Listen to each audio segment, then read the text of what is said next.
Itulah serba salahnya ketika seorang wakil presiden atau seorang presiden siapapun, wakil presiden deh kalau kita bicara Indonesia ya. Lalu dia adalah anak dari mantan presiden. Apapun yang dilakukan atau dikeluarkan oleh statement bapaknya itu dilihat sebagai upaya membackingi, sebagai upaya momong anak. Inilah yang menyebabkan akhirnya jadi beban buat Mas Gibran. Apapun statement dari mantan presiden akhirnya jadi beban juga buat Pak Prabowo karena kan selalu dianggap cawe-cawe, upaya mengintervensi. Itulah kenapa dalam perbincangan saya terakhir di bulan Agustus dengan Pak Jokowi saya berpamitan karena tidak setuju, ini bukan curhat ya. Agustus 2023. 2024 loh, kok udah pemilu Mas. Saya ungkapkan hal-hal seperti ini. Oh, disampaikan Mas Toto. Beban yang akan menjadi beban Mas Gibran, Pak Prabowo. Walaupun saat itu saya harus akui ya, Pak Jokowi masih menempatkan tone-nya pada statement tidak setuju Mas Gibran maju, lebih kepada Mas Gibran maju aja gubernur masih DKI. belum mau ya. Saat itu DKI aja. saya nggak tahu jujur atau tidaknya gitu, tapi paling nggak diungkapkan ke saya seperti itu. Nah, yang terjadi kan pertanyaan Mas tadi, apa yang kita lihat dalam doorstop kemarin itu kan hal-hal yang tadi saya sebutkan bahwa mau ngomong apapun bapaknya udah pasti orang akan ngeliatnya kok masih ngomong sama bapaknya sih. Nah, itu yang udah tahu seperti itu, kenapa juga isu sensitif seperti ini masih harus dikomentari oleh Pak Jokowi? Karena orang akan menganggapnya tadi, waduh, kasihan amat anaknya masih harus dibelain bapaknya padahal udah wapres. Yang kedua, spekulasi yang tadi orang mengatakan, kok kalimat lu seakan-akan ingin mengatakan kalau jatuh berdua, nggak bisa sendiri-sendiri gitu kan.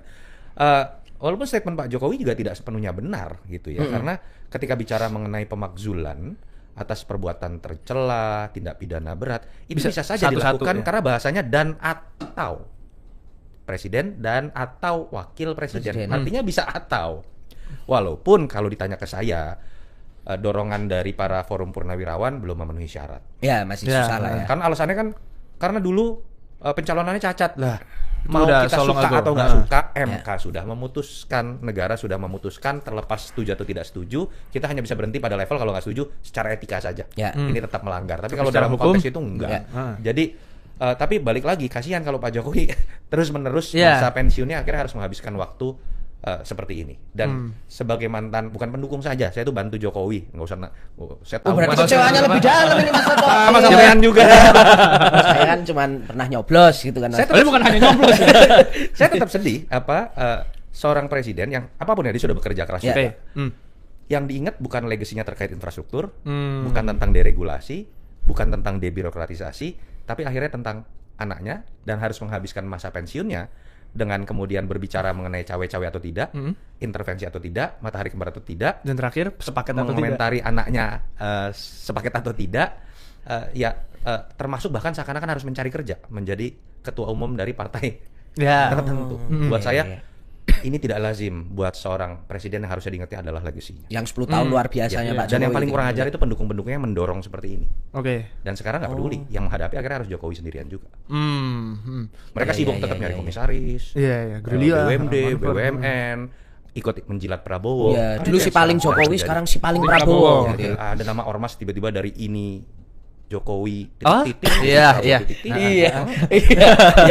Titik-titik ya saya ngerti. Titik-titik. Nah, itu tadi dari sudut pandang Mas Gibran, kasihan. Kalau dari sudut pandang Pak Jokowi, ketika Pak Jokowi mengomentari itu, artinya apakah Pak Jokowi merasa bahwa Mas Gibran ini dalam posisi yang memang sedang terancam? Kita harus akui lah, apakah Mas Gibran siap dengan pengalaman politiknya menghadapi situasi yang pelik seperti ini? Enggak. Belum siap ya? Belum siap. Ini situasi politik yang tidak mudah untuk dihadapi oleh keluarga Jokowi. Tuduhan, saya juga nggak suka sebenarnya tuduhan ijazah segala macam. Udahlah, dia lulus kok, saya yakin.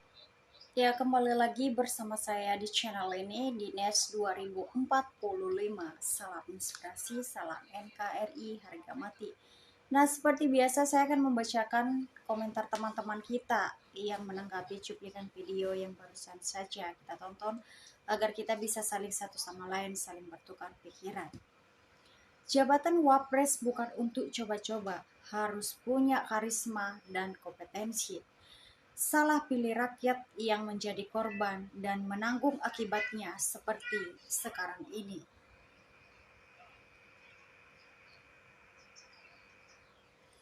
Memang betul omongan sampean, Mas Toto, Pak Jokowi Widodo sangat rakus kekuasaan, jadi anak dijadikan tumbal.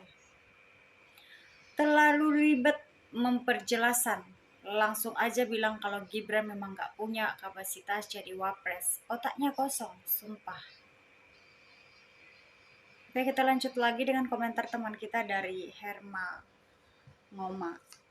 Seluruh rakyat Indonesia yang berpikir sehat dan waras dapat menilai bahwa sosok Jokowi dan keluarganya tidak punya rasa malu dan rasa menyesal meski bicara bohong pada rakyat Indonesia, dan dia membodohi dan tipu-tipu rakyat Indonesia yang didukung orang-orang binaan dan peliharaannya, serta pada kroni-kroninya.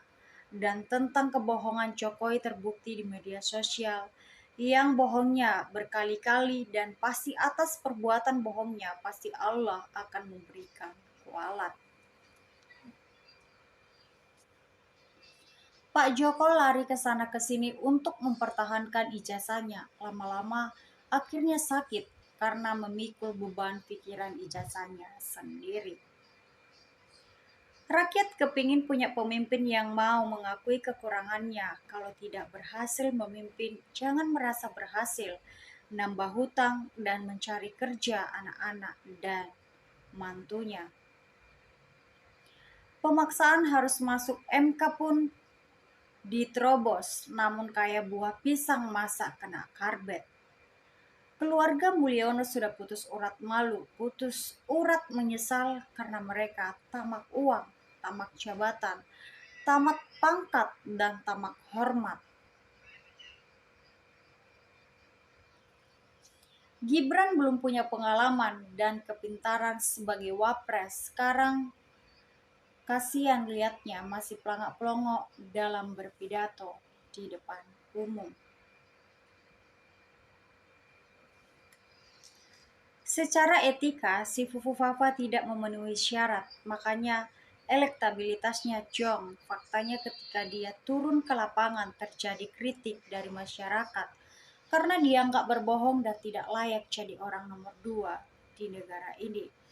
Harusnya Bareskrim harus memaksa Jokowi untuk menunjukkan ijazahnya. Kalau tidak, siapa yang tinggal Bareskrim tetapkan Jokowi sebagai tersangka.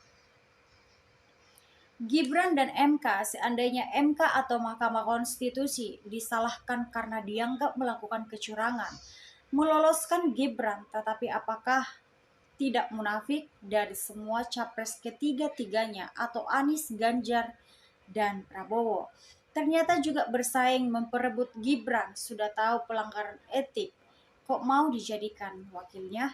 Ini kan karena kalah saja. Coba kalau Gibran bersedia jadi wakil, paslon lain pasti juga tidak disalahkan.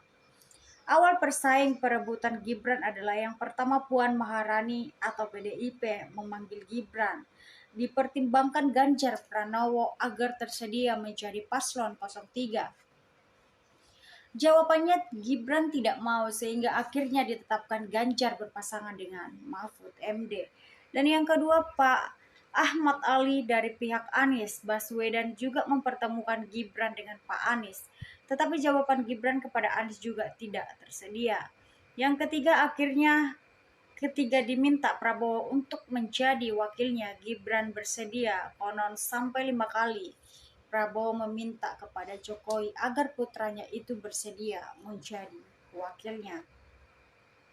Nah, apa tidak munafik kalau ketika capres semuanya juga sudah ketemu dan menginginkan Gibran menjadi wakilnya? Katanya sudah tahu pelanggaran, tetapi kenyataannya pada menginginkan semua. Sepertinya politik sudah lejim seperti di atas, tinggal kepentingannya bagaimana? Bukankah dalil politik itu berbunyi, dalam politik tidak ada tempat abadi ataupun musuh abadi, yang ada hanyalah kepentingan abadi. Pendukung-pendukungnya saja dan semua paslon yang terjadi bersemangat dan mau dikibulnya.